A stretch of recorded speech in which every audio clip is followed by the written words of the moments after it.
Kinachoendelea Tanzania sasa hivi sio siasa. Sio siasa hata kidogo. Kama kwa namna yoyote ile unaona kinachoendelea Tanzania ni siasa, basi kuna tatizo katika tafsiri yako ya siasa. Kuna uwezekano umetengenezewa intersubjective truth fulani iliyo distort tafsiri ya siasa na kukupa tafsiri mpya ya siasa. Siasa ni nini? Na watu wanapokuwa na mijadala ya kisiasa wana behave vipi? Siasa ni itikadi, ni ideolojia, ni mitazamo tofauti ya namna ya kuendesha mambo.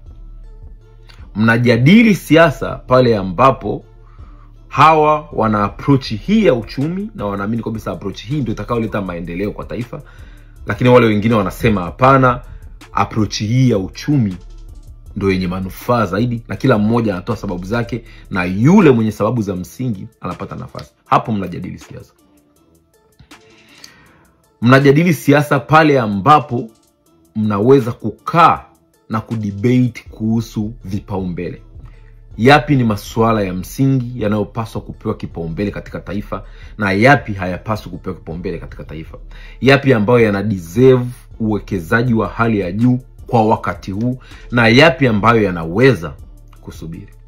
Hapo mnajadili siasa. Ikifikia mahali kundi hili linauza manifesto fulani kwa umma na kusema kwamba sisi tukiwa mkitupa nafasi tutafanya hili, tutafanya hili, tutafanya hili, na wengine wakasema sisi mkitupa nafasi tutafanya A, B, C, D, E, wakashindana kwa hoja, wakashindana kukosoa manifesto zao, mwananchi akapata nafasi ya kuwasikiliza na mwisho akasema I say nadhani hii approach ya kiuchumi ni bora kuliko approach hii ya kiuchumi, na mkubali huyu kwa approach yake ya sera kimataifa kuliko huyu, nadhani huyu ana hoja zaidi na kadhalika. Hapo mnajadili siasa. Lakini ikishafikia hatua ambayo mnajadili watu kuuawa, mnajadili watu kutekwa, mnajadili watu kupotezwa, mnajadili watu kukwapua pesa za umma, mnajadili watu kufanya maamuzi ya kipumbavu yanayoumiza mamilioni ya watu, you are no longer discussing politics. Ikishafikia mahali mnakatail freedom ya mtu kutoa maoni yake, that's no longer politics. Hapo tunaingilia haki ya mtu ya kuishi. Ikishafikia hatua mtu hana uwezo wa kutoa maoni kwa hofu kwamba atakamatwa, atafungwa, atazibwa mdomo, atapotezwa, atauawa, we are no longer discussing politics. That is not politics. Hapo mmesha transpass, mmeingia kwenye basic human rights. Na mnapofikia kwenye basic human rights, hakuna tena swala la mtazamo.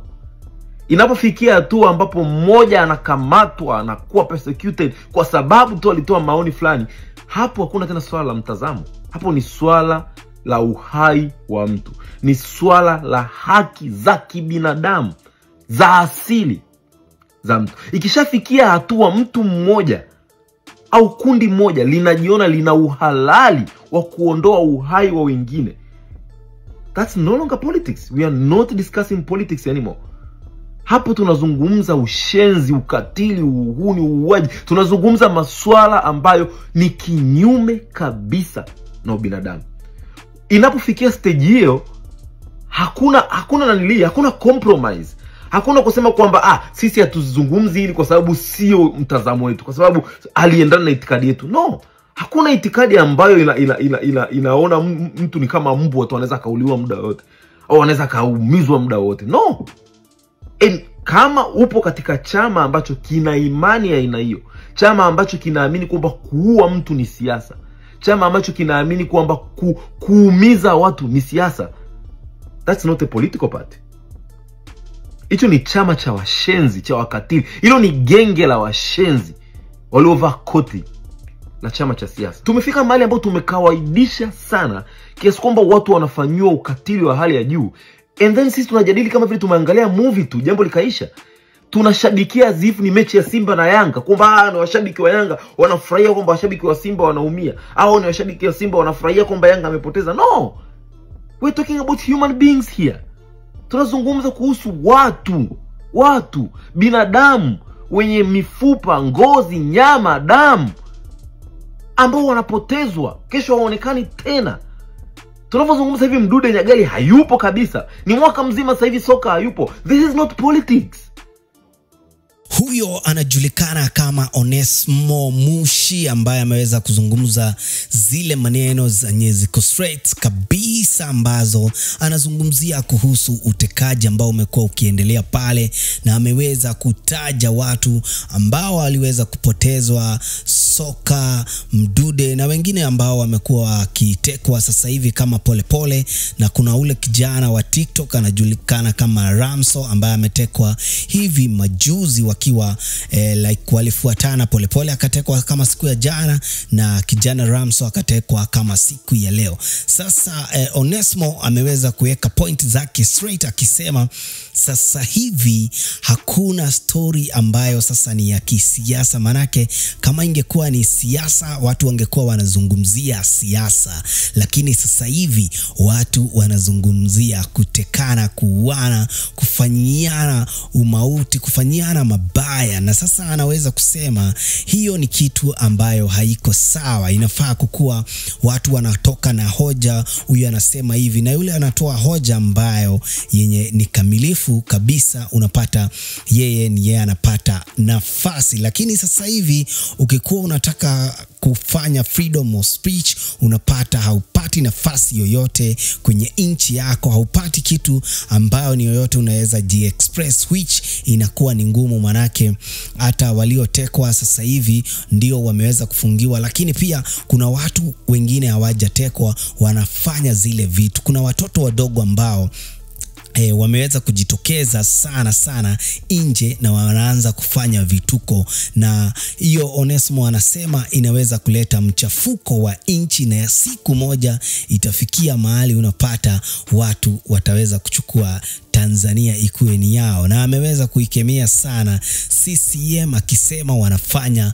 kitu ambacho wanakitaka wao, lakini si kitu wananchi wanakitaka. So Onesmo yuko hapa na amekuwa akitetea watu sana na akiongea point za hoja zaidi na zaidi, na message ambayo ameweza kuituma ni kama hii ameweza kuiongea hapa, na anasema pia iweze kumfikia Rais Samia Suluhu Hassan ndio aweze kuisikiza, ndio ikuwe mtu akiongea kitu ambacho ni cha kukosoa serikali hafai kutekwa namna vile wamekuwa wakiteka watu, na watu ambao wasiojulikana wamekuwa wakiteka watu wa pale nchini Tanzania, sana watu ambao wanaikosoa serikali ya Tanzania. So Onesmo ameweza kukuwa na msimamo wake zaidi na zaidi, na pia tuna hope kutakuwa sawa na watu ambao wameweza kutekwa waweze kurudi kwa makwao, na kila mtu ambaye kabisa